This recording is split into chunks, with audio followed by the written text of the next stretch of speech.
Hey, my name's Paul Manning. I'm an undercover police officer. I infiltrated the Mafia and the Hells Angels at the same time. Wrote a book about it, 1078, and I'm chatting with Staxx.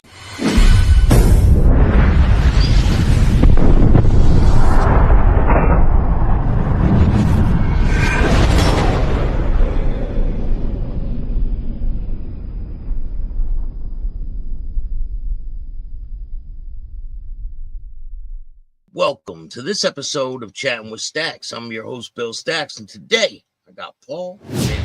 So I'm walking around the corner, I bump into Drew, and I'm like, oh, thank fuck, I've seen you. You know, it's crazy up there, I'm going home, kind of thing. He's like, right, come and have a beer with me. I'm like, no, I'm done. He's like, no, come on, have a beer with me. I said, all right, fine. So we go to the place called the Zuka Bar, so another bar that they're not there. And I shit you not, we get a beer, we sit down at the back of the bar. We always sit at the back. All these guys sit at the back for obvious reasons. We sit at the back of the bar and we start talking. And I'm not listening to him. I'm looking at the guy that's just walked through the front door with a balaclava on, holding a gun, who just then starts shooting up the bar. So we're at the back door. I know now it's time for me to go home. We're in the alleyway out back, and we're there for maybe 10 minutes. Just want to make sure this guy clears out. He's not some active shooter that's going around shooting, just ramming up people. And as we're leaving the alleyway, we decide it's safe. We're leaving the alleyway. A cop car pulls up, and they jump out, guns drawn. I put my hands up, and Drew puts his hands up, and they go, "You get down!" And he gets down and don't talk. They don't even look at me. They handcuff him and they take him away. They thought he was the shooter. Now, do you have a gun at this time? Not then, not then, but I did get one. So there was an incident with the Reardons. I was made to go to their address and make a buy, and I didn't like that. How do we know where they live? Well, how are they going to feel about crackheads showing up at the front door? And I went there. So when a UC says, I'm not going to do that, you need to listen to this person because they really do know. They know what's going on. So I said, yeah, I don't feel comfortable doing that. The handler says, just do it. I said, yeah, you know what, I really don't feel, just do it. So I went and I did it. I knocked on the door and Shane came to the door, and again, the glassy eyes, the vacant expression. And his mum was in the background, and she just started him. Drug dealers coming to my door, deal the drugs away from the house. She knew what these pieces of shit were.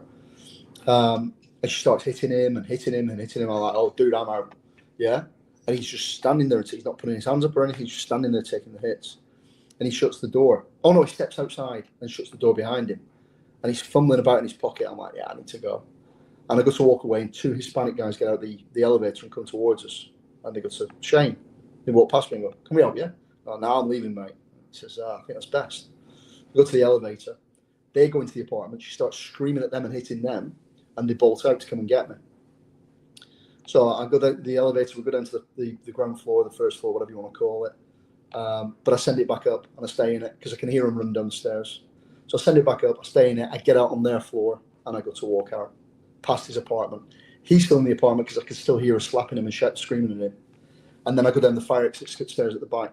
And as I get down to the third stair, these two Hispanic guys come running through the fire exit door at me. And I was perfectly positioned to kick him right in the chest. I was elevated, I kicked down, I put all my weight into it, and he just went down like just completely gasping for air.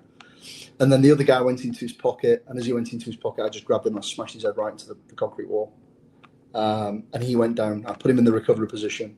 Then I went into his pocket and I pulled out a blade, but it was a blunt, fucking rusty blade. He was going to stab me with a blunt blade. And I walk out and I throw it in a dumpster, and I go back to the handler and I said, yeah, I'm not doing that again. I'm not doing it around. So they went and they got me a little 25 caliber pistol. It was all beat up and beat to shit. And I went up to Aurelia and I did the shoot with it. And you know what? It worked. It threw lead out. So I was more than happy with it. But I didn't like carrying it. I only carried it a couple of times because if people see you carrying a gun, then they get a lot braver with other people. So you damned if you do, you damned if you don't. You can't really be armed as a UC. Because it's going to put you in a position where they might ask you to do something that you can't do. Yeah. So, did you ever have to pull the gun out? No, God no. No. How many altercations do you think you got into during this undercover operation? Yeah. Are we talking about beatings that I give people as well for money? Yeah. Maybe 15. 15? Yeah, I know. Not many. 2-year period. That's a lot. You think? Some people don't get into any, you know? Yeah, it's a different world though, is it not? It's you know what? Be a cop. You go out on patrol. You might get into 2 a night. It depends on the calls. Yeah, 15. I got a bit of a reputation of collecting cash, and so I go around and collect cash, and people needed a slap to encourage them. However, the alternative is them sending somebody else around who's going to take it too far and kill them. So there was a guy I took. He got a real beating off me. He was a crack dealer, but I put him in the middle of the street, stopped traffic for this one, just so that everybody could see, everybody. And then I'd be really calm. And Bill, a lot of this was humor, a lot of this was joking, a lot of this was breaking balls. I rib these guys all the time. They rib me. They come back. Like one guy shows up, he's got his head shaved. His head's completely shaved, and I'm like, "What are you doing? Your oncologist hate you?" And then Tony says something, and then Ange says something, and he's like, no, stop breaking my balls. It's serious. I'm like, well, what's going on? Well, I've got to go and see my kids. You shave your head for that? Well, yeah, they're going to test my hair for cocaine. So you shave your head? He's like, yeah, I have to shave my head, so they can't test my hair now. They can't not let me see my kids if they can't prove I'm using cocaine. I'm like, right, okay. Why don't you stop using cocaine? He's like, yeah, I can't do that. At the time, he's doing a line off a parking ticket that he's pulled off the front of his car. While we're talking. Okay. So then I say to him, what about your balls? He says, you are? I said, what about your balls? They can take a pube. Oh, I've got to go. And he took off. And we went to shave his balls. So, I mean, the other guy walks out, was Andy supposed to give me a lift? And I'm like, I want to shave his balls. I was like, okay, not Bill, not a stutter, not a pause. He went, all right, can you take me up to the Blue Martini? I'm like, yeah, fine. And that's where we go and get our drugs. We take it back to my place, we step on it, and then we take it down to, we sell it somewhere else kind of thing. But they're crazy, and at the same time, they're I mean, the guy that shaved his head, he went out to knife someone about 3 years ago, killed him, got done for manslaughter, got time served. He's out maybe on probation for manslaughter, maybe 2 months, and he gets caught with $1.3 million worth of stolen cars. What? Yeah, these guys, they don't know when to stop. And it's all about the money. All about the money. Everything.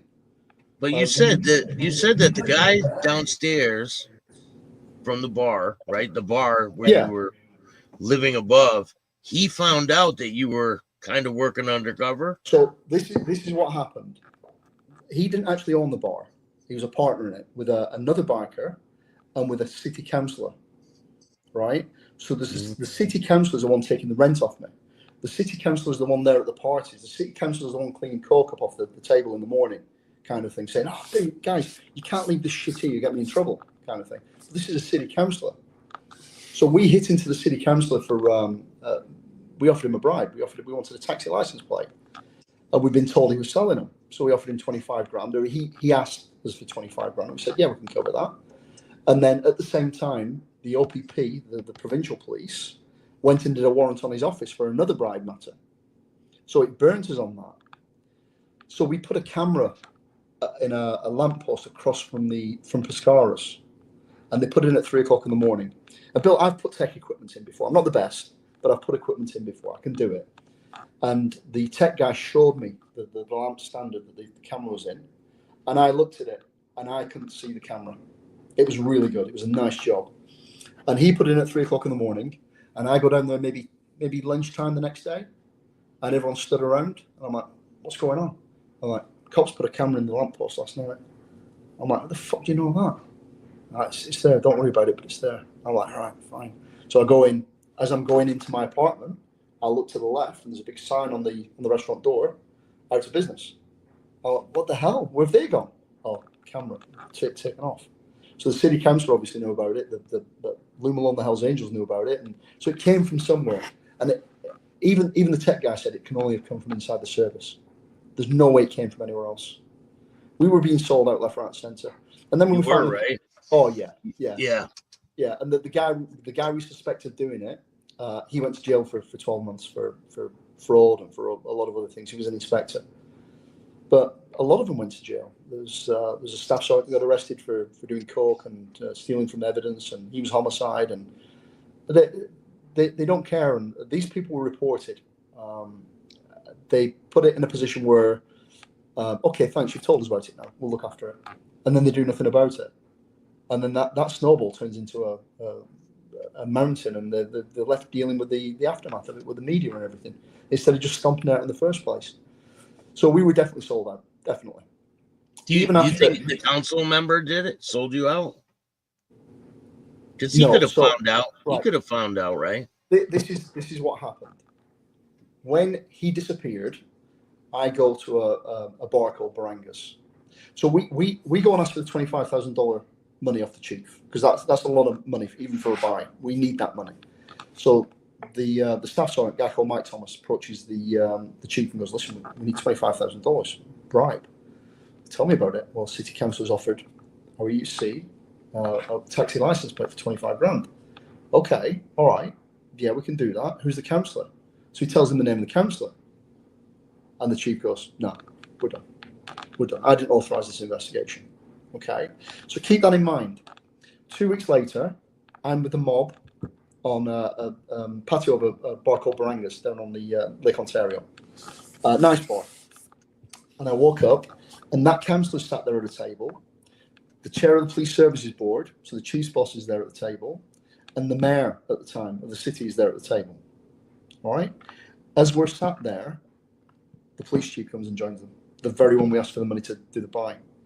So it was convoluted. It was fucked up, Bill. It really was. It really was. There should have been an inquiry into everything. I made some. So these people definitely are involved with the mob, the bikers. 100%. They're linked in somehow. 100%. 100%. And I mean, you've got to look back at the history of the city. Hamilton has a pretty unique history when it comes to the mafia. You don't think Canada and think of the mafia. However, when Al Capone was running booze across the border, it was all coming from a guy called Rocco Perry from Hamilton. So there's a history there. I was working with guys whose fathers worked directly for Al Capone.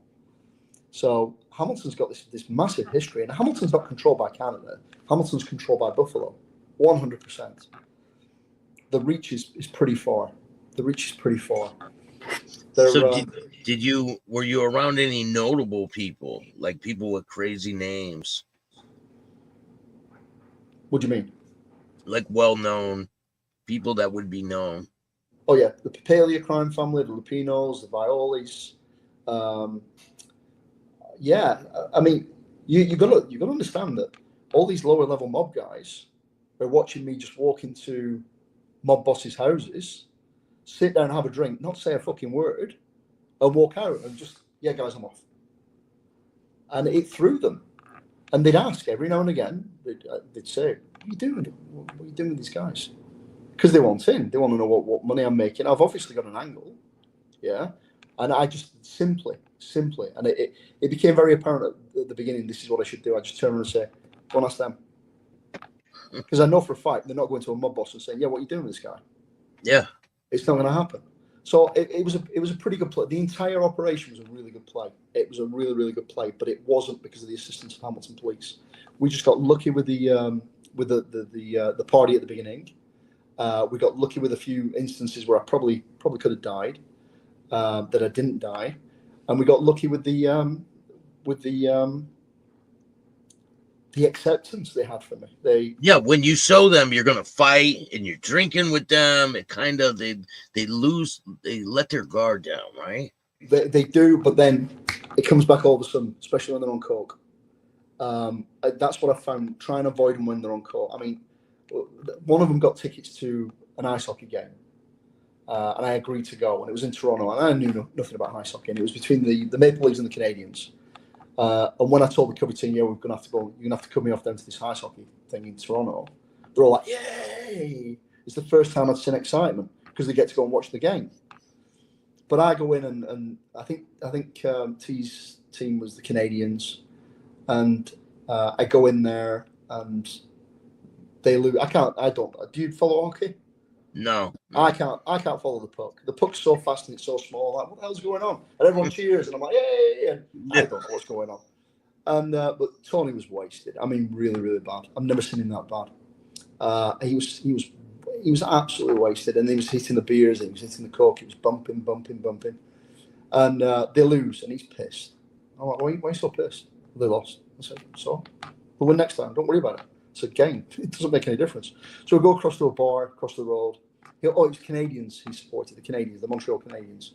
We'll go across to the bar and on Front Street in Toronto, and there's loads of guys in there. They're all Maple Leafs fans, and he's there with his red shirt on, and we go in, and somebody says something, and that's it. He's wanted to fight them, but he's a mobster. He doesn't fight 3 or 4 people at once. He gets a knife out, and that's what he did. He had a flick knife. He had it by the side of the leg, and this idiot didn't see it.